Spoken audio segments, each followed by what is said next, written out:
now know you don't have another person in that room. Yeah, that's just my evil twin back there. Fool me once, shame on me. And I think if I get myself just right, sometimes I can kind of block them out. There we go. Well, good evening. It is 7 o'clock, so I will call this meeting of the Climate Action Commission to order. And I know we are streaming this live, so I appreciate all the hard work that Stephanie has done to make this available to our community. The first order of business is go ahead and I move that we approve the minutes from our January meeting. Can I get a second? Second. Thank you, Deputy Mayor. Any discussion about the minutes? And again, Joyce did a great job. I know we had a lot of jargon that was a little foreign to some of us, and you did a great job of getting in there. Now, if there's no discussion, all those in favor of approving the minutes, say aye. Aye. All those opposed? Ayes have it. The January meeting minutes are approved.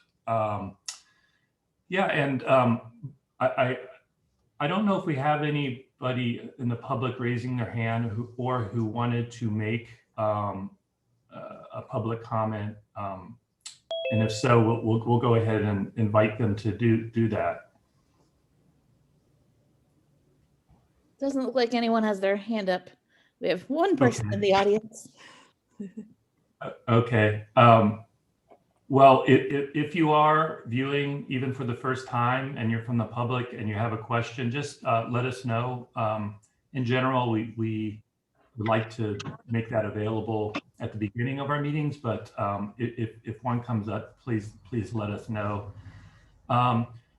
Yeah, so I would like to just make a few observations, kind of what I've been keeping my eye on recently.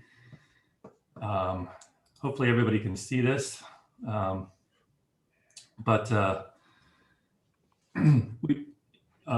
first thing I want to say, I want to thank Tom Horton, who's here tonight, who was part of a really fabulous Climate Action Forum, which was actually the third part of our three-part community outreach, of which Carlisle Borough was a host among several other sponsors. But Tom gave a great overview in terms of the efforts really over the last decade or so that Carlisle area school district has made with respect to sustainability, but both in renewable power generation and quite striking reduction in their energy consumption using a multitude of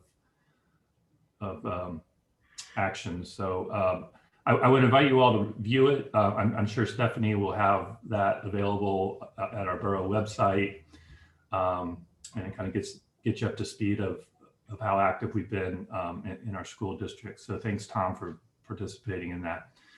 So so this week I've sort of had my head in terms of our electricity services and based on the really great overview we got from Jim and Barbara last week, kind of thinking a little bit about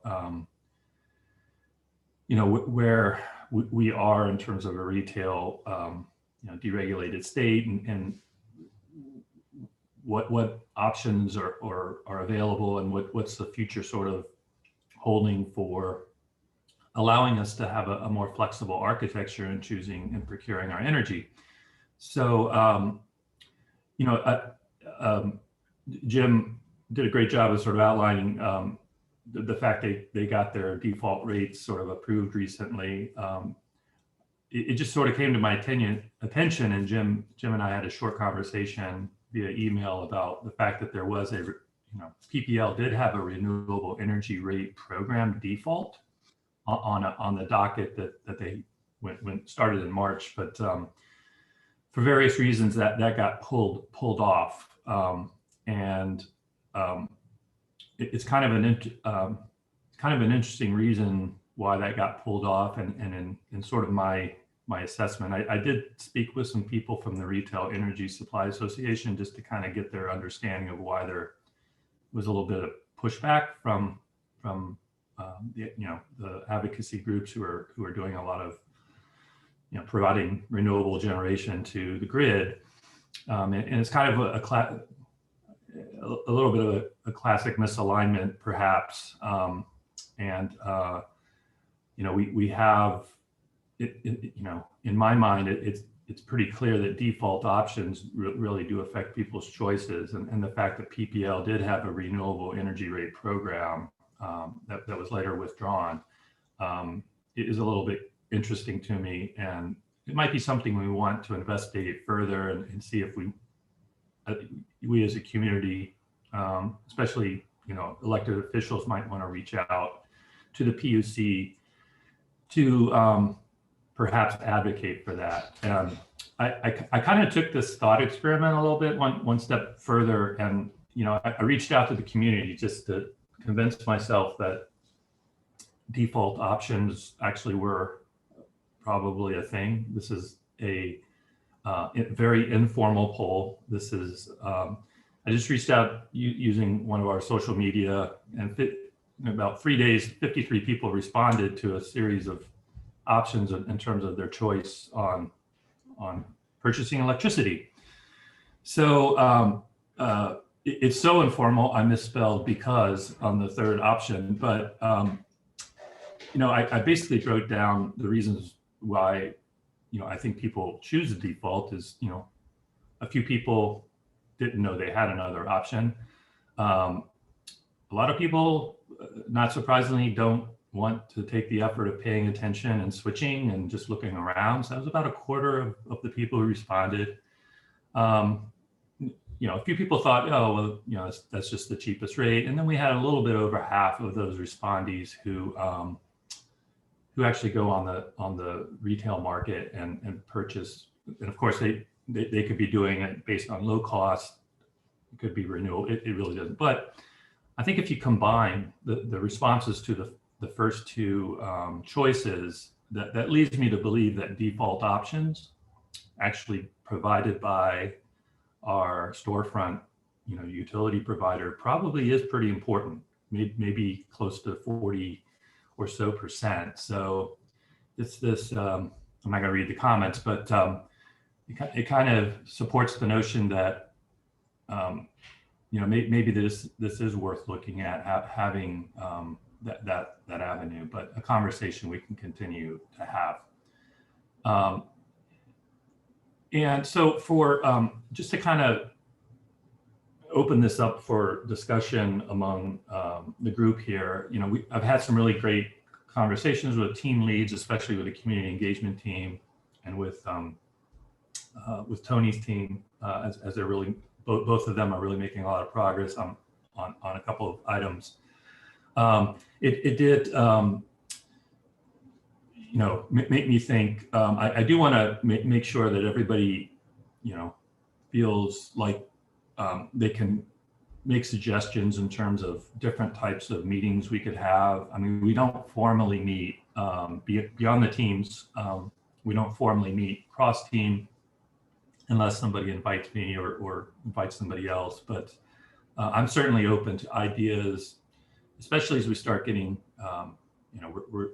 looks like we're going to have a pathway to prove before the next meeting, and we'll probably have a little bit more activity. I did want to open up the idea that we could meet, not necessarily publicly, to do some of the kind of empirical work, or kind of grunt work, for lack of a better term, so that we can have a way of sharing information before we present it publicly. So I think a couple of items, and everything I'm about to say is just notional, but I know we will want to have an enforcement and monitoring section of our climate action plan, and some of the things I think we need to start a discussion about that won't necessarily fall neatly in any of the four teams is, thinking about the basis of how we do enforcement and monitoring of our reductions, of our mitigation. And again, these are just this is not a complete set of responses, but things like, do we think a hiring of a full-time staff member focused on sustainability is appropriate, or just assigning new duties, and what would those duties be to current staff members? Would we think it makes sense to keep this commission in some form, make it have some sort of a permanent commission role, perhaps even rolling some other functions like sustainability into it, and then looking at processes in terms of making sure these enforcement mechanisms are happening. Do we really try to embed everything as much as possible in ordinances? Or are there certain activities that would make sense to sort of have a review board, similar to like the zoning hearing board or the planning commission? Probably those would be things we'd want to really balance, minimizing burden on potential plans, but also thinking that we'd have to keep those boards full. But it may make sense. And again, these are just ideas. And I think the other part of this that I'd like to open it up for ideas and discussions, and that it doesn't have to happen here, but I would like to formally sort of solicit your ideas that, Mohammed's team is going to dig into costs, some of the things we need to do, and it's not too early to start thinking about how would we look at possibly meeting those costs? And there are obviously some things that come to mind. Could we use a rolling fund where, for instance, where we know what the costs estimates are going to be for energy consumption for the next 5 years. We make an investment, those energy savings happens, and whatever estimated energy savings we have gets rolled into a fund that then can help, provide offset some costs of other priorities. So that has the advantage, obviously, of not having to increase revenue from taxes or other ways. Maybe it does make sense to take on some debt if we think there's going to be some really good payback on some investments. Another thing is really kind of getting an understanding of, we get a substantial amount of funding from community development block grants, and to the degree of understanding sort of those recurring grants, how much we can use for energy projects, but also sort of looking at the full spectrum of grant opportunities that are out there that may quickly become close to a full-time thing that somebody could do. And I think those opportunities are going to get greater and not fewer in the future. So I'm going to leave those for you to think about. We don't need to resolve any of these tonight, but I'm going to sort of start pushing the committee to kind of come up with some ideas in that respect. So without further ado, I am really thrilled that Tony, you're with us tonight. We missed you last month, and we look. Yeah, if you're ready, we'd love to sort of turn it over and listen to you talk a little bit about UGI's plans. All right, thanks. Sorry I missed the last meeting, but let me share my screen here.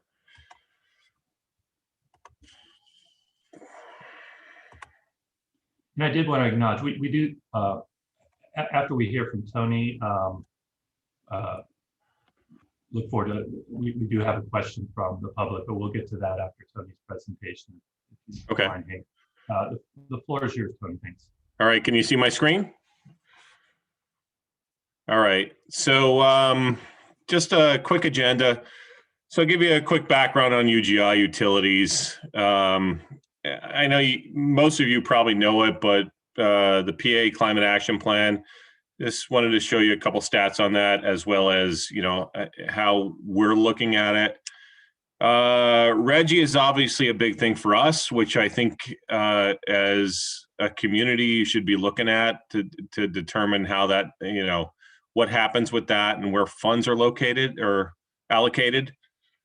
We'll talk about UGI Utilities carbon reduction goals, operational fugitive emissions, what current initiatives we currently have, and then renewable natural gas, which everyone is really interested in right now, and where we're going to get sources of renewable natural gas and what our program consists of and where we're at right now. And then just talking about some future things that we're looking at as a company. So just background UGI, we're about 650,000 gas customers. We have a small electric division up in the Northeast. We're the second largest gas utility, serving 46 of 67 counties in PA. 12,000 miles in natural gas pipeline and around 1,600 employees at this point. Just a quick geographic footprint so everyone's aware. I mean, originally we were UGI Gas, which was the light blue. We purchased PG Energy, which is the darker purple. Our electric division is the orange area. And then we purchased around 12 years ago, we purchased PPL Gas, which is the yellow area, which is now all consolidated as UGI Utilities. So the PA Climate Action Plan, I'm sure most of you are aware of this. I mean, so here's where we're at and kind of what we're focusing on. Creating the Natural Gas Act of 129, the EEC program is a big part that we're already incorporating into our business. Incentivizing the use of renewables, the greenhouse gas reduction of 80%. I mean, we're well aware of what the state is trying to do, as well as the borough of Carlisle is trying to align with what the state is doing at that point. And the incentivized use of CHP. So I just put some information in there from the PA Climate Action Plan as far as emissions and where they're coming from. So we're well aware that fuel consumption is a large part of that. And then I think RGGI is another big part of what we're looking at as a company.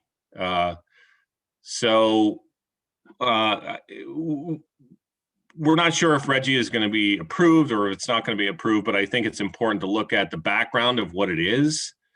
So I have some information here. So in 2018, the cap for RGGI without Pennsylvania was 80 million metric tons of CO2. Pennsylvania emits 82 million metric tons of CO2.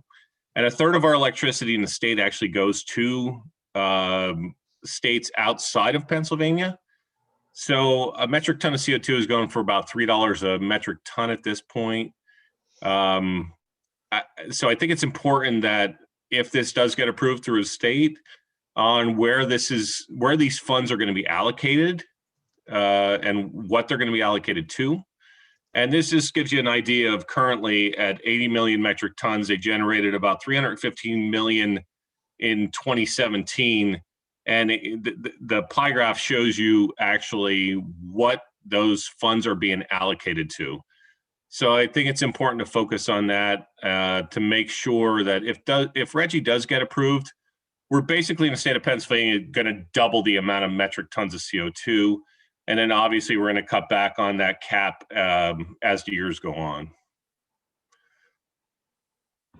So UGI Utilities, last year we put an ESG report out. This is one of our goals.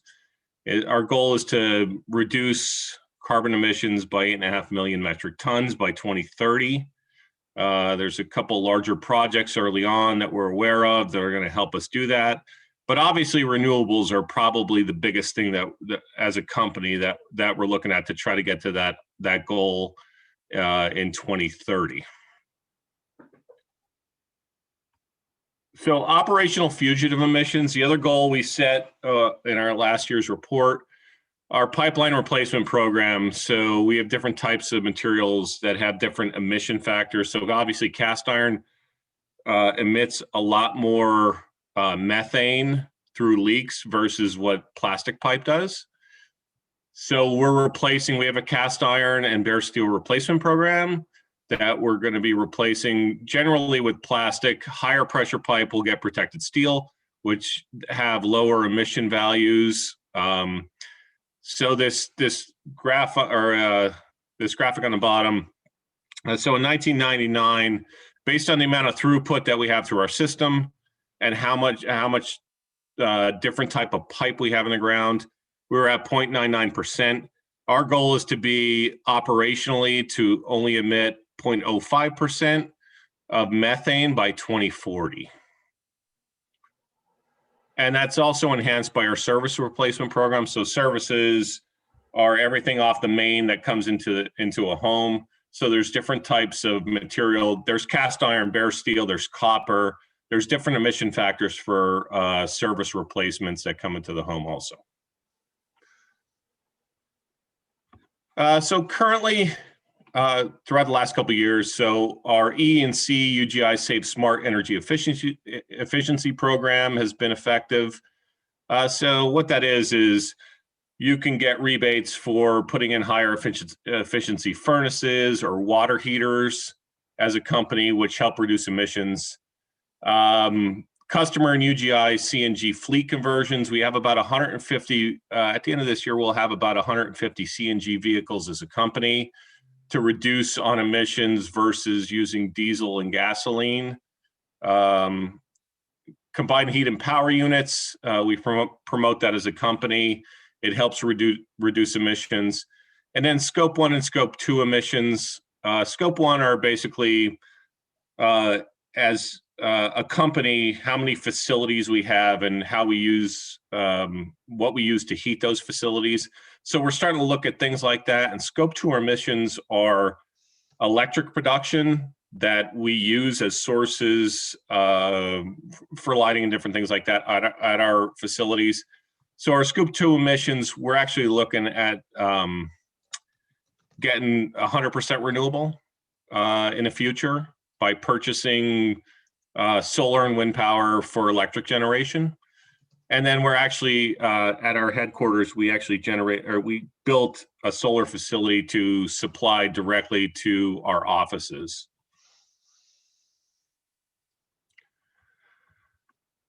So the big one is renewable natural gas. So we're over the past couple of years, we've been looking at, as a company, different types of sources for renewable natural gas. So right now we're looking at anaerobic digestion, which is kind of the low-hanging fruit, which is landfills, digesters, and wastewater treatment plants. And in the future, I'm going to say it's probably about 10 years out at this point. I mean, there's thermal gasification, which is agricultural, municipal solid waste through methanation, energy crops, and forestry residue. So this picture I have over here, that's a couple of years ago, that's basically all the RNG sources throughout the country. I think in about 5 years, this map is going to be completely covered. And I think a lot of it's going away from electricity generation to direct use or renewable natural gas from different sources like I just talked about. So our current program, so we currently have established gas quality standards and processes for injecting this gas to make sure that we operate it safely as a company. We're going to assume that our first project is going to be online in 2021 for RNG. And what we're doing is we have a list of all the anaerobic digestion opportunities as a company. and we're looking at it to see where our infrastructure is, to see where we may be able to inject RNG into our system to offset our carbon footprint. So in the future, we're currently looking into green hydrogen. It's a big buzzword in the industry. I know Europe is doing a lot of green hydrogen where they take water and they break it into hydrogen and oxygen, and they use the hydrogen to mix with the natural gas stream. Some of the issues we're looking at with that is some of our older infrastructure, our metal or cast iron, it can brittle the pipes. So it's some more research that we need to look into. We're hopefully maybe looking at a pilot program to start trying to look more into this. Residential and commercial technologies. There's a lot of information out there on new technologies coming out to try to reduce gas usage in residential homes specifically. And then vehicle and fleet technologies. I actually met with someone today on the opportunity of putting battery systems into our fleet vehicles. And when we have an emergency, our vehicles will idle for 24 hours. And basically this battery will back up everything outside of the engine running. So we're looking at different technologies that are out there right now to invest in to reduce our carbon footprint. Supply chain evaluation and sourcing ratings.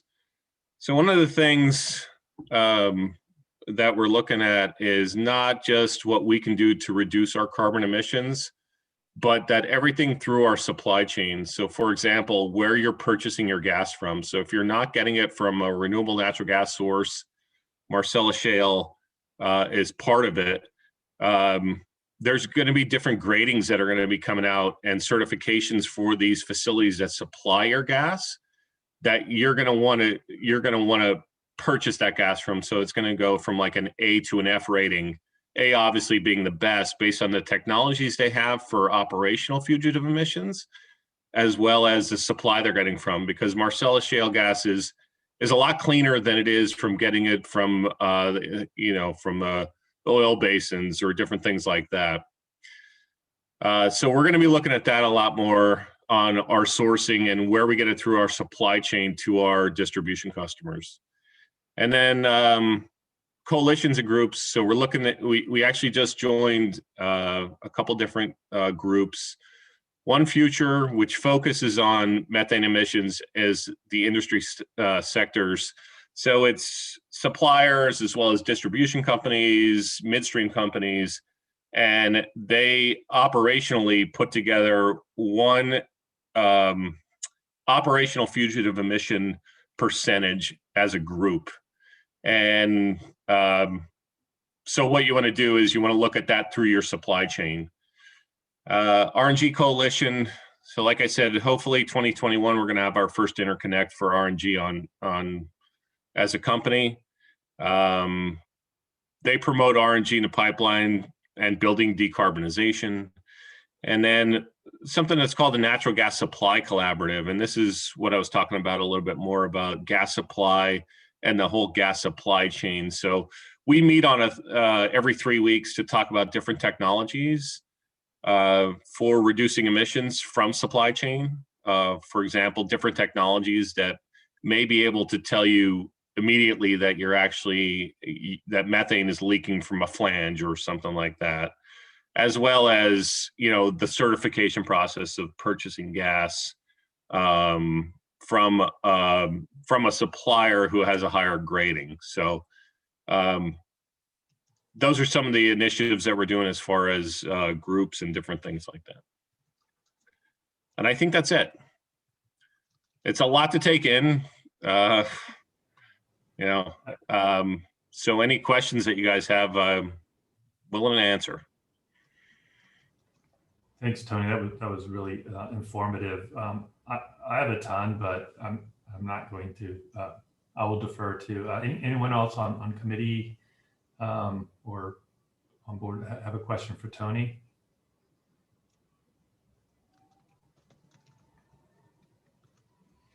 I actually do Good. have a quick question. I was really interested about the pipeline replacement program. I mean, you Mhm. touched on a lot of really interesting ideas. I'm just curious. You did show a timeline in terms of the reductions, but I was wondering what your timeline is in terms of replacing those pipelines and what energy consumers might kind of anticipate in terms of like your timeline for replacing that existing infrastructure. Yeah, so the timeline that's associated with this percentage reduction, so that's your volume throughput based on the replacement of that program. So we have an agreement currently with the PUC to replace our cast iron. I don't know it off the top of my head, but these percentages are based on that. Thank you. And depending on what, municipality you are, you may have more cast iron in the ground. I mean, I could tell you, like, for one of our other areas, Oxford, we have all plastic in the ground. So it depends on where you're at. Thanks.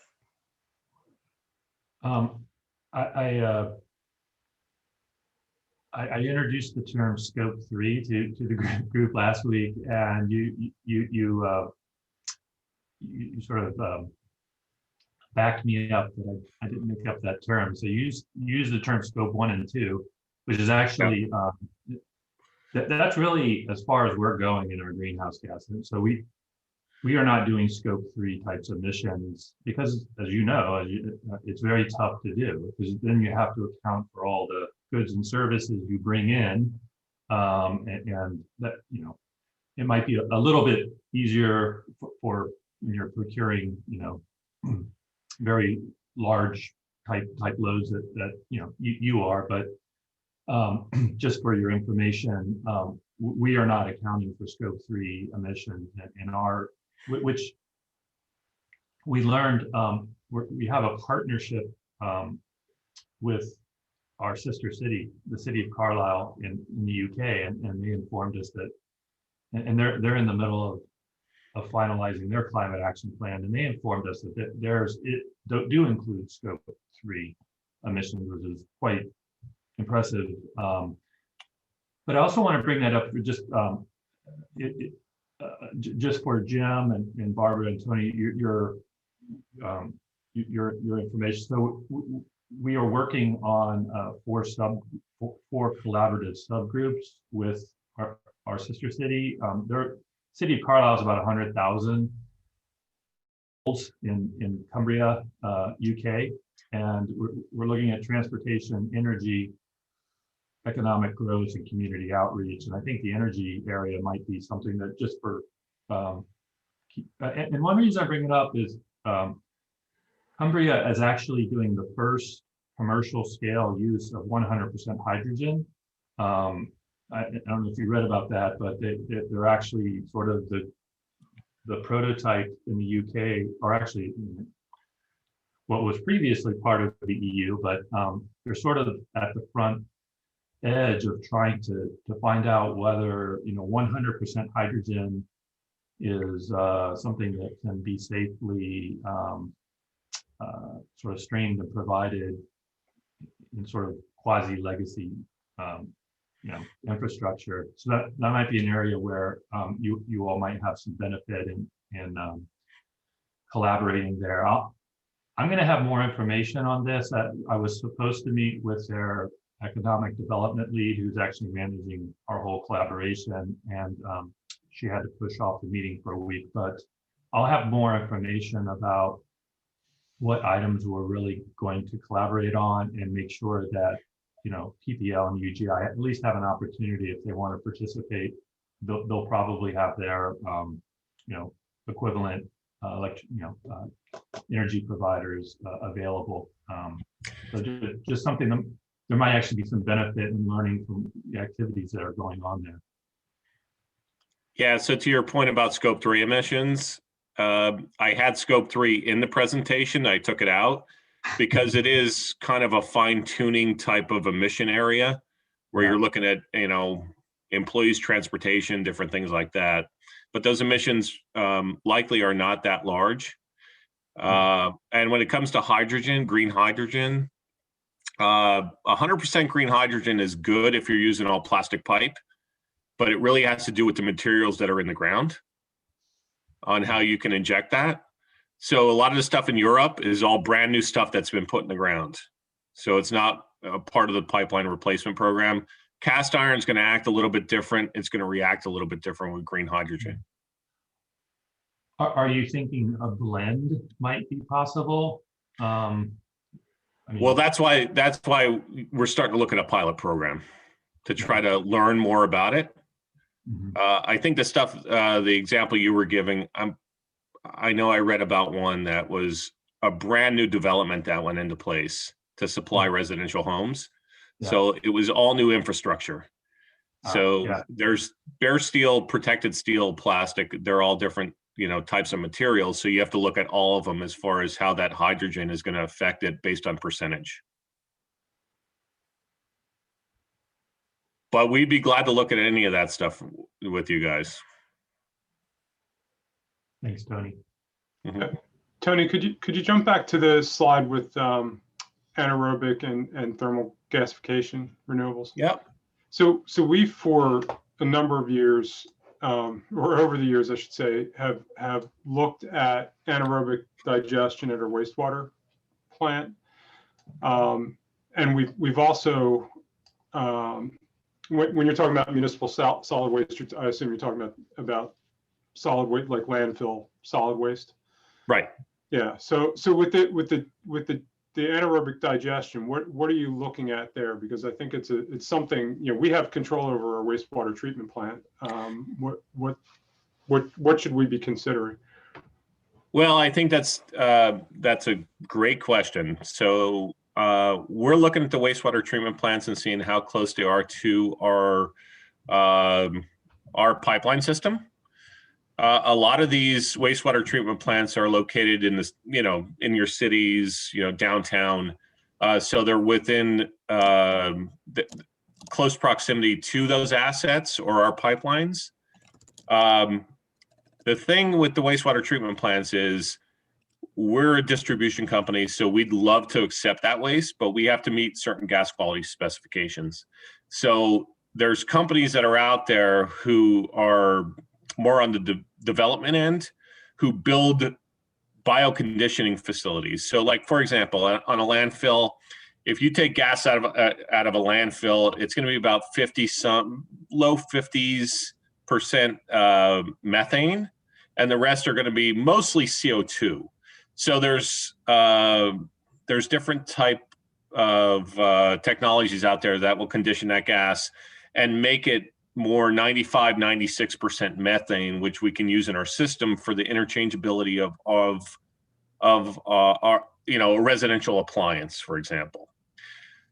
So I think the key is to start looking. There's economic value for these wastewater treatment plants to do this, but what is the overall capital cost for a developer to come in and, build and operate these facilities? So there's attributes that are tied to this renewable natural gas that can be sold. Specifically in California, Oregon, different places like that. So there's value to it. On landfills, there's a lot more value because the carbon intensities, higher. Digesters may have a lower carbon intensity if they use food waste. So there's different values to it. Wastewater treatment plants, they generally give a lot lower flow of gas, but there's still value to it. We're actually looking at one of the wastewater treatment plants on our system. But again, we're as a distribution company, we look at it as, hey, we'll put the gas into our system, but there has to be that person in the middle to develop that facility to condition that gas. Okay.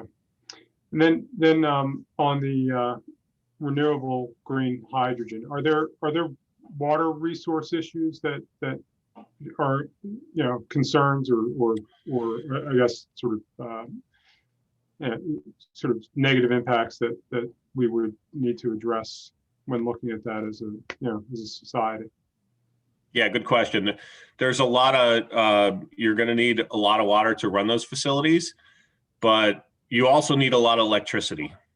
to be able to break that hydrogen or that water into hydrogen and oxygen. So that's one of the big things, is to make sure that you have that source, and you want to try to have a renewable source to do that.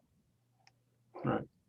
And this isn't my question. There was a question that popped up on the Q&A that I thought, since I'm talking, I'd jump over to. Someone asked, what is the gasoline price point where CNG becomes a competitive alternative fuel source for automotive use? That one I don't know off the top of my head. Okay. I'd have to look at that one. I know a lot. But that's a good question. I think a lot of the calculus there has to do with range, and density of fleets. And you mentioned your fleets are going to that, which makes sense when you see most of the fleets that are using it are pretty dense. And there was one more question. And Jim or Barbara, I think I can answer it, but jump in and correct me if I'm wrong.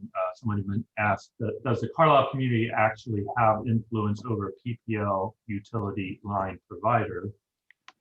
Further, with PA PowerSwitch website, consumers can select renewable providers as well as low cost. So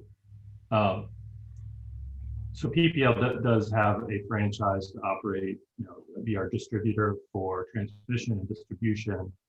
They have an agreement to have exclusive use to charge fees and tariffs on that. But there are some municipalities that decide they want to own that, and if they didn't develop their electricity grid from the ground up as a public entity, some of them have gone through sometimes often long processes of actually procuring those lines and transmission, but it has been done. That is not the pathway that's not the pathway Carlisle is going down right now, but there is technically a system where if the municipality wanted to actually own the transmission lines and the distribution lines, they could do that. But PPL has the franchise in our service area to do that. Did I speak correctly there, Jim and Barbara? Yes, so we are, we call ourselves a regulated monopoly. So, the state commission regulates all of what we do as well as the rates that we charge. There are a select few municipalities or co-ops throughout the territory that operate some segments of the transmission, mostly transmission system, although they do sometimes get down to distribution. Key note though is they do not typically, I don't believe any in our territory anyway, have generation. So they own the lines, but not the source of the power. So, that's a key note. They would, manage the transportation of the electricity to customers. And ultimately those rates are also considered a segment of a public utility. So there's, again, regulatory requirements. They still have to go through the state commission to do various things. So they have some autonomy, but there are a number of limits, just as we have. They're basically almost all the same rules with some slight nuances because of their size or their own regulation type as basically a government entity themselves. Thanks, Jim. Yeah, that's helpful. And then I think, I don't know if it's a question, but so we're a retail state, a deregulated retail state, and so so PA PowerSwitch is the interface by which consumers can procure their generation, part of their tariff, part of the bill from any of 100, maybe 1,000, probably not 1,000. A lot of potential providers, and PPL is sort of considered, the storefront for customers, and they also provide a base rate if you don't want to bother. I think that, were there any other questions from the public? Okay. Well, Tony, that gives us a lot to think about. I really appreciate that overview. We got some really good insight from PPL last week. And at this point, I wanted to go ahead and uh, turn it over. Joel, I had one more question for Tony before Yeah. we move on. Yeah, go ahead, Uh, Tony. And I'm sorry, you might not have this in front of you, so maybe we can just put a pin in this and report back. But one of the things I just wanted to check on from kind of just a Carlisle perspective was, we had estimated that in 2017, approximately 45% of the around 7,500 households in Carlisle used natural gas for their primary heating fuel. But I know there's been quite a bit of pipeline expansion in Carlisle into my neighborhood. That's why I know it so well. But do you guys have one kind of current numbers in terms of how widespread natural gas use is in Carlisle? And do you have projections for where new service lines are due to be installed?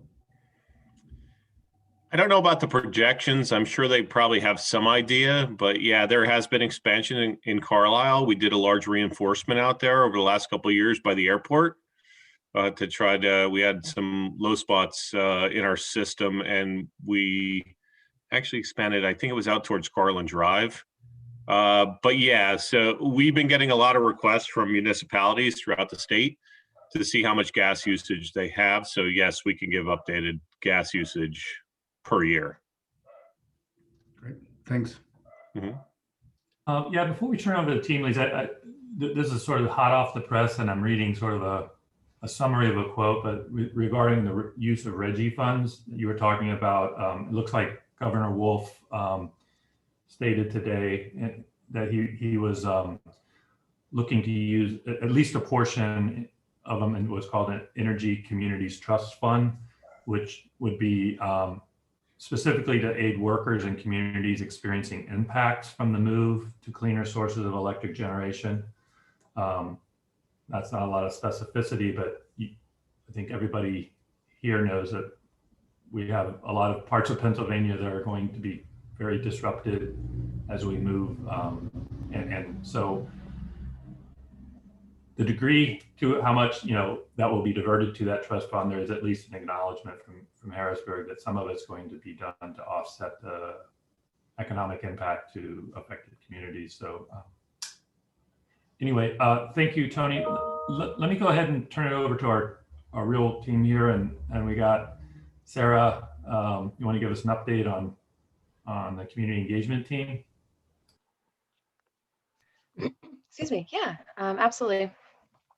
So the community engagement team, we have a finalized draft of the community survey that we would like to send out.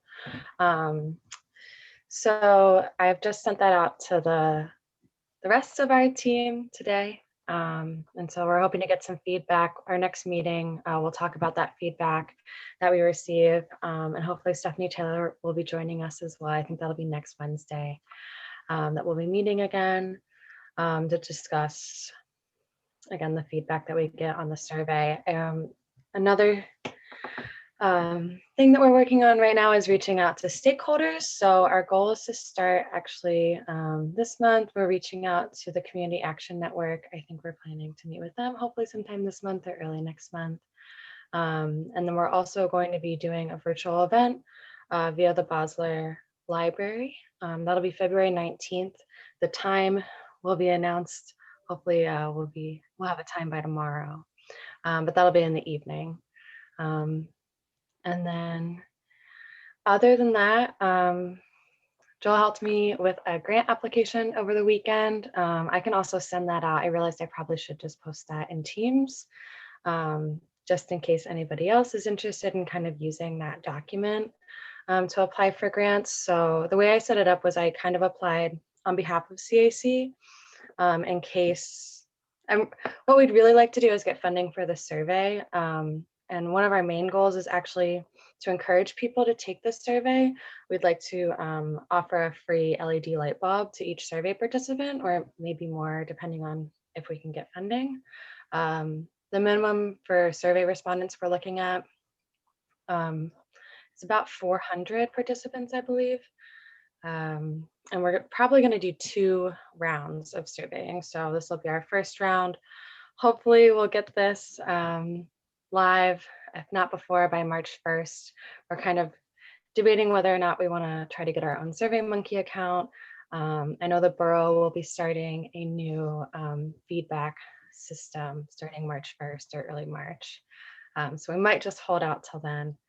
But yeah, there's a lot going on in terms of meeting with stakeholders. Just to wrap this up quickly, we'll be talking about community values too. So we're working on a Google form to kind of just get at the heart of what the community values and which of those values we should prioritize in terms of the climate action plan. That's it. Great, thanks, Sarah. Thank you.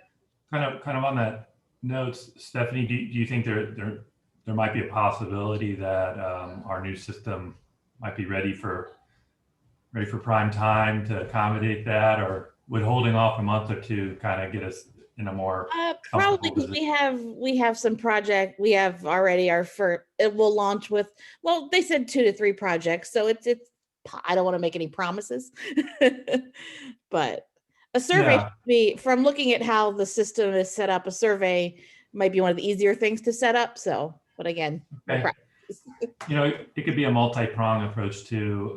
I'll let you all figure it out. Sometimes when you do, occasionally in life, when you do something, it pays off. Like so we were, I was helping write some words for our submission for an all-American city.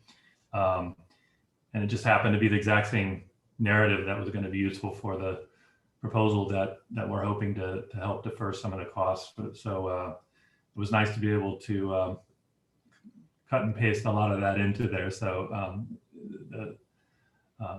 the solicitations were actually kind of remarkably similar. So I'm glad we got that out the door. What was like 14 minutes to spare? We had like all kinds of time to spare. That was good. Thank you for your hard work in doing that. I think it was a great opportunity, and I'm glad you decided to go ahead and finish that. So thanks for that update, Sarah. So let's go to Tony with the pathways and analytics. Oh, go ahead, Carla. Oh, you need to hop. Oh, yes. I forgot. Go. Okay. Thank you for interrupting me. Yeah, go ahead. All right, just gonna make it quick. So I am working with the zoning group, and I just thought I would go through some of the tasks that we're working on at the moment. The rest of the group is looking at the existing zoning ordinances to be revised. We have about 100 comments on our copy of that at the moment. We're going to be, I'm gathering all the rest of the comments up on February 15th, so we can have that discussion in our meeting this month. I've also provided the rest of the team the draft zoning documents that were provided by Widener for their comments on that, and I provided my comments and Joel's comments as well for them to look at. One of our zoning team members is also on the zoning hearing board and talked about the successes that they've had in requiring certain conditions for particular, variances and so forth. So he's going to provide some examples of how that worked out. Maybe that's something we can work into the zoning ordinance. We are looking for connections for our partnership, where you're thinking the Economic Authority, the Downtown Carlisle Association would be a good place to start with that. We have Bob looking at the stormwater ordinance as it relates to impervious area and lot coverage and what's considered impervious and what's considered pervious, even though it looks like pavement. So we're going to have that discussion. And then we are also looking at the street trees and whether or not those are still appropriate and whether there needs to be more information provided to people about planting street trees. And there's an interesting article about getting small towns back on their feet by using pedestrian traffic to revitalize downtowns. And, pedestrian traffic is one of those things that if we make that easier for people to use, that helps with our emissions issues. I've also asked my team to to share any of their favorite sections of other small town CAC plans, and hopefully that will be part of our discussion in our monthly meeting this month. And that's it. That's great. You're doing a lot before you get any official sort of like task from the Pathways team, but no, you're doing exactly. We knew there were a handful of things we were ready to sort of look at and move on, and I really encourage folks to look at the narratives of the transportation, but particularly the parking draft ordinance. I think they actually the folks who wrote that actually walked around our neighborhood and kind of got a firsthand look about what we're trying to do. So I think that was reflected in their in their products. So I'm really glad you guys are taking that up and taking a look at it. And I know you got to disappear here, Carla, but thanks for that update. I appreciate it. Before I forget, before I turn it, sorry, Tony. I did want Jim and Barbara and Tony to be aware. The community is growing in terms of forming climate action committees. Cumberland County is doing it, and I just briefed this morning. Camp Hill Borough Council asked me to brief them on how we got our program started, and they seem pretty interested in moving forward. I do want to make sure that if we get to a point where we're starting to grow in Cumberland County, and I have made it a very, very strong point that we have to work with our utility providers. It may come a time where it makes more sense for us to meet collectively as a group. But if we build more commissions, we're very lucky to have you participate with us. But if we sense this is growing, it may at some point make sense to have kind of a collaborative, maybe just with the utility providers. But just something to keep in mind as this community, I think in Cumberland County, is sort of getting focused on this issue. But we still look forward to having you join us every month, and I'll communicate with them to see if that's another opportunity we can have to minimize the strain on your time, but also keeping you plugged in on what's going on here. So anyway, Tony, over to you. Thanks, Joel. And I think I'll start by saying, thanks everyone for being here. Thanks to the other team leads for being very patient with the Pathways team as you're kind of waiting for some information from us. I can tell you, especially over the past month, as we have kind of completed our preliminary research into really along two avenues. One, by looking at other climate action plans from other municipalities in terms of the types of mitigation actions they're proposing, as well as what the literature is telling us in terms of one, what the forecasts are saying, what might be feasible, and what some reasonable projections about the, say, adoption of electric vehicles, the role of electrification, and the reason we've had to do the latter is that we've been working to come up with a reasonable set of kind of underlying modeling assumptions we're using in ClearPath as we develop our pathways. And the two most important ones there we have settled on that we are going to provide a month from today, right? We'll be all talking about this by then.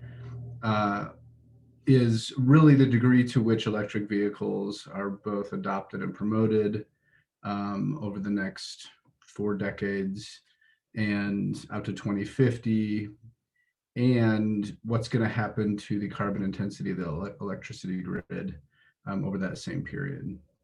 And so you'll be seeing as we move forward, we're going to make a couple of different assumptions there, basically an ambitious case and a more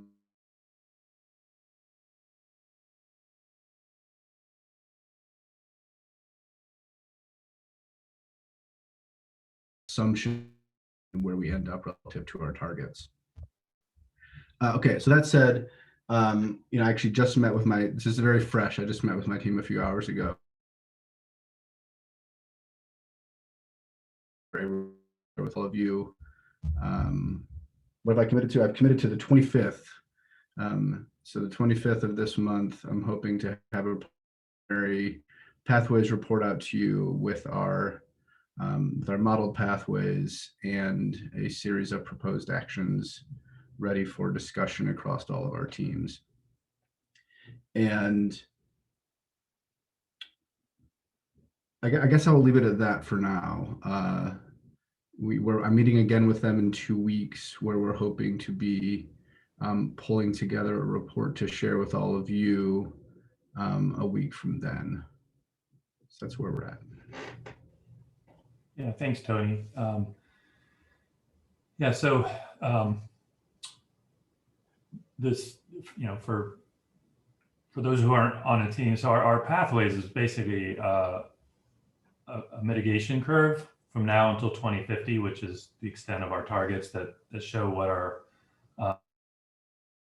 pathway will be for mitigating across the different sectors. And so Tony's team is looking across, residential, commercial, industrial, transportation, waste management, and looking at making what I would call educated, reasonable projections about how those will, each of those will be mitigated based on some rough assumptions that will get refined by Mohammed's team. So he'll present a pathway that will show that what the assumptions are for that slope, and then under those objectives, we'll have possible actions that would be manifest of accomplishing that. So it may be with each objective, there may be 2 or 3 actions that would actually accomplish that objective.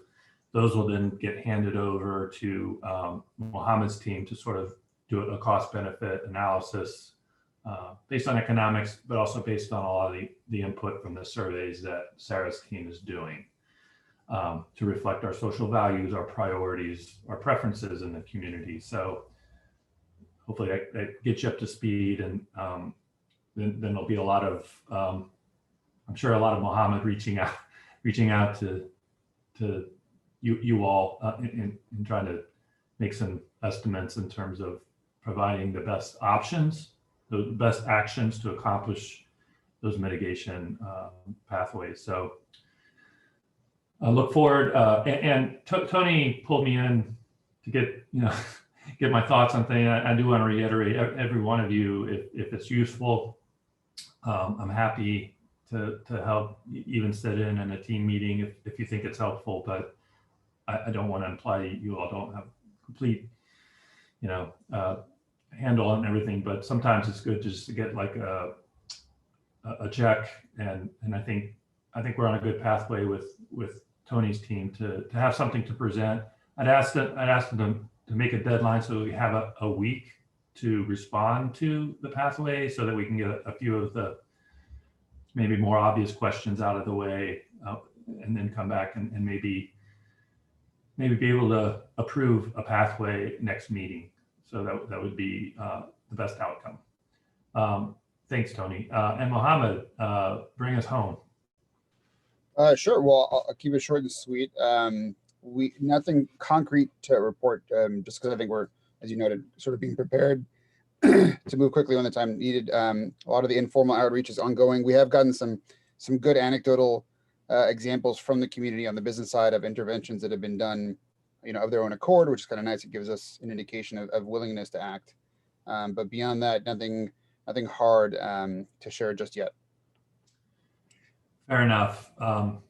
It's the calm before the storm. Your life is about to get very busy soon. Exactly. We look forward to it. Yeah, good. Thanks, Mohammed. And then just open it up to the rest of the committee. Anybody for the good of the order want to update? Hi, Tamala. Good to see you. Tamala sat into a lecture this week that was kind of interesting. And I appreciate you giving a heads up on things of interest on our team site there. I really like seeing that engagement, and in that case, I was able to join, so that was fun.